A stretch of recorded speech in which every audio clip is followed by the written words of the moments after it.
Assalamualaikum Sobat Football United, ringan amatiran ala gua. Semoga semuanya sehat-sehat selalu, sehat-sehat keluarga. Oke, review pertandingan keberapa nih? Pertandingan ketiga ya, Manchester United di pre-season kembali mendapatkan kemenangan setelah sebelumnya Manchester United ini menghadapi West Ham. Sekali ini Manchester United menghadapi Bournemouth di pertandingan yang menurut gua secara ringan amatiran, yes, kita tahu pasti ada yang namanya koreksi, ada yang namanya kritikan, ada yang ketidakpuasan dan lain-lain. Tapi secara overall, secara keseluruhan ya, menurut gua ada peningkatan dari sisi performance, dari sisi penampilan dibanding ketika menghadapi Leeds, dibanding ketika menghadapi West Ham United. Di pertandingan menghadapi West Ham ada gap yang cukup dalam menurut gua ya, antara permainan di babak pertama, di babak kedua, tim pertama, tim kedua, tapi tidak dengan ketika menghadapi Bournemouth tadi.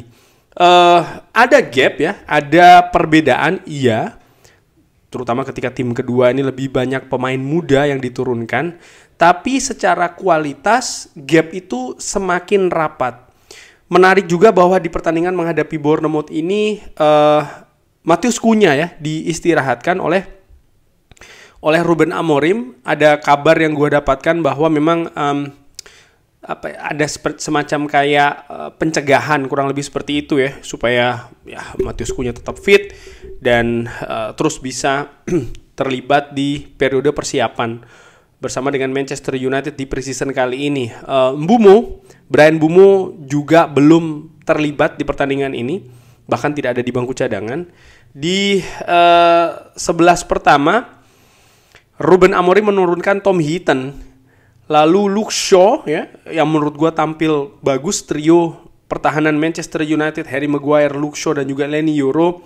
Patrick Dorgu menurut gue fantastis, dia pun juga mencetak 1 gol di lini tengah. Nah ini yang menarik ya, bagaimana ada perubahan pemain, perubahan skema, di mana Bruno Fernandes di drop kali ini di posisi tengah berduet dengan Casemiro. Lalu di depan, di gelandang serang, Mason Mount diturunkan lebih awal bersama dengan Amad Diallo dan Rasmus Højlund. Terkait dengan Rasmus Højlund, akhirnya Rasmus Højlund bisa mencetak gol ya. Setelah cukup lama nih menurut gua, terakhir kali dia mencetak gol itu terjadi di tanggal 9 Mei ketika Manchester United ini menang 4-1 menghadapi Athletic Bilbao ya di bulan Mei. Di awal Mei tanggal 9, setelah itu ada banyak pertandingan di mana dia tidak bisa mencetak gol. Tapi di pertandingan tadi dia mampu mencetak gol, ada assist dari Patrick Dorgu, pembuka ya, keunggulan Manchester United di menit yang masih awal menurut gue, di menit ke-8, di bawah 10 minutes, di bawah 10 menit. Ini gol yang menurut gue penting bagi Rasmus Højlund. Kenapa? Percaya diri. Di permainan tadi, di pertandingan tadi, masih belum pada level yang mungkin diharapkan ya sebagai pemain premium, katakanlah seperti itu. Tapi ya Rasmus Højlund yang memang menurut gua memang belum kalau ingin dilabelkan sebagai striker premium. Tapi apa yang membuat gua happy di pertandingan tadi adalah ya Rasmus Højlund bisa mencetak gol. Gue juga melihat bagaimana pergerakan dari Rasmus Højlund ini tetap efektif. Maksudnya efektif adalah dia melakukan banyak pergerakan yang membuka ruangan, membuka kesempatan juga bagi pemain lain. Dia juga banyak menarik pemain belakang misalnya ya, yang pemain belakang Bournemouth yang mengawal dirinya. Sehingga Manchester United di babak pertama ini cukup dominan, cukup menguasai situasi.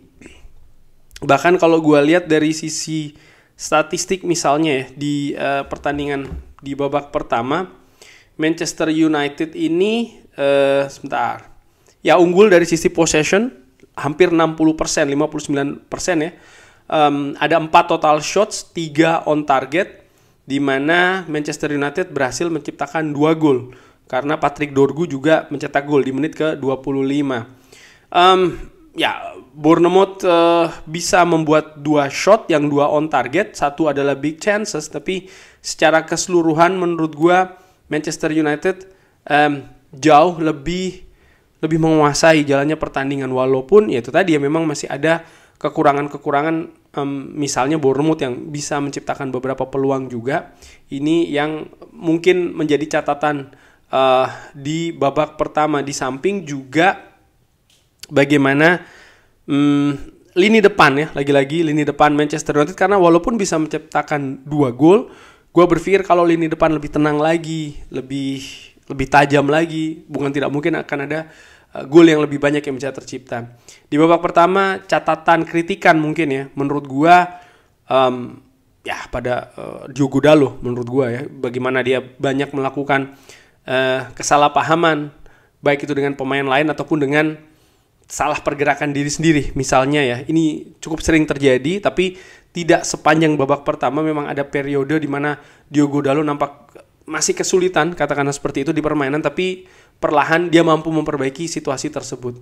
Lini tengah yang dihuni oleh Casemiro dan juga Bruno Fernandes ini juga menjadi catatan gue ya, di mana Casemiro beberapa kali dia lepas bolanya, tapi seperti biasa ketika Bruno Fernandes ditempatkan di lini tengah, lini gelandang serang nih biasanya agak kurang kreativitas dan juga ketajamannya. Ahmad tadi gue lihat ada perubahan posisi di mana Ahmad lebih mobile, pergerakannya tidak dengan menyisir sisi flank ya, sisi sayap, tapi dia juga sering sekali masuk ke tengah. Gue juga melihat ada semacam kayak intensitas dari sisi agresivitas, terutama untuk merebut bola dari Manchester United yang bagus nih, hampir konsisten dilakukan di babak pertama maupun juga di babak kedua, yang banyak sekali bukan hanya memotong serangan dari Bournemouth tapi juga menjadi awal serangan Manchester United ke daerah pertahanan Bournemouth. Di babak kedua ada cukup banyak pergantian memasuki menit ke-70 ya, ini agak sedikit meningkat kalau tidak salah di pertandingan sebelumnya di menit ke-60-an, dan di pertandingan kali ini di menit ke-70-an ada 10 perubahan ya, pergantian. Di awal babak kedua ada pergantian dulu nih. Harry Maguire digantikan oleh Matthijs de Ligt yang akhirnya juga mencetakkan gol bunuh diri ya. Jadi sebenarnya 5 gol di pertandingan ini semuanya diciptakan oleh pemain Manchester United. Memang unik, tapi ya inilah pertandingan. Kobbie Mainoo bermain, Diego Leon menurut gua tampil bagus di pertandingan tadi. Lalu juga Ethan Williams yang mencetak gol juga di pertandingan tadi. Lalu Ahmad juga mencetak gol sebelumnya di menit ke-50-an yang membuat Manchester United ini cukup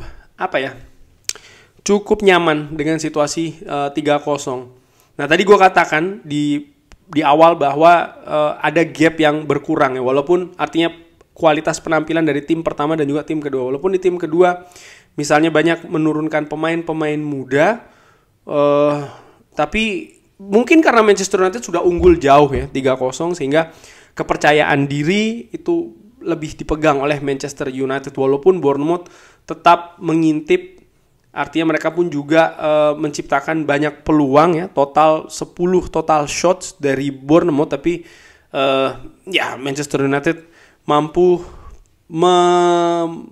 membuat peluang-peluang dari Bournemouth tersebut. Di samping memang kualitas dari peluang Bournemouth tersebut, tapi bagaimana misalnya pemain belakang, pemain bertahan ini mampu menutup pergerakan pemain Bournemouth. Gue juga melihat ya, dan ini juga sekaligus gue berikan kredit ya, adalah Tom Heaton yang penjaga gawang senior ini cukup sering juga nih menciptakan banyak penyelamatan, berusia 39 tahun. Nah, ada hasil yang unik juga, artinya ketika Manchester United ini menang menghadapi Bournemouth ya, seingat gue cukup lama nih Manchester United kapan terakhir menang ketika menghadapi Bournemouth ya, tahun 2023. Itu terakhir kali Manchester United menang menghadapi Bournemouth di pekan ke-37 bulan Mei 2023, praktis 2 tahun yang lalu. Itu terakhir kali Manchester United mampu menang menghadapi Bournemouth. Jadi bisa dikatakan memang ini adalah Bournemouth ya, tapi sepanjang 2 tahun ini Manchester United sulit untuk bisa menang menghadapi Bournemouth. Musim lalu Bournemouth ini finish di 10 besar ya, di peringkat ke-9 ya, hasil yang fantastis menurut gua untuk tim seukuran Bournemouth. Dan tentu saja Bournemouth ini finish di atas Manchester United, karena Manchester United finish di peringkat ke-15. Secara keseluruhan, again, gue happy ya, bukan karena katakanlah skor besar ataupun kemenangan yang diraih oleh Manchester United, tapi juga bagaimana ada perbaikan kualitas permainan.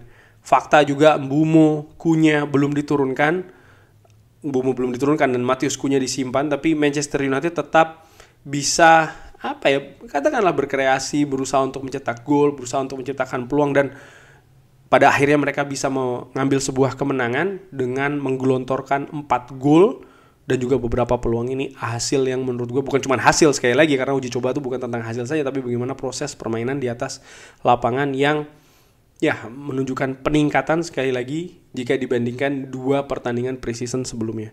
Selanjutnya Manchester United akan menghadapi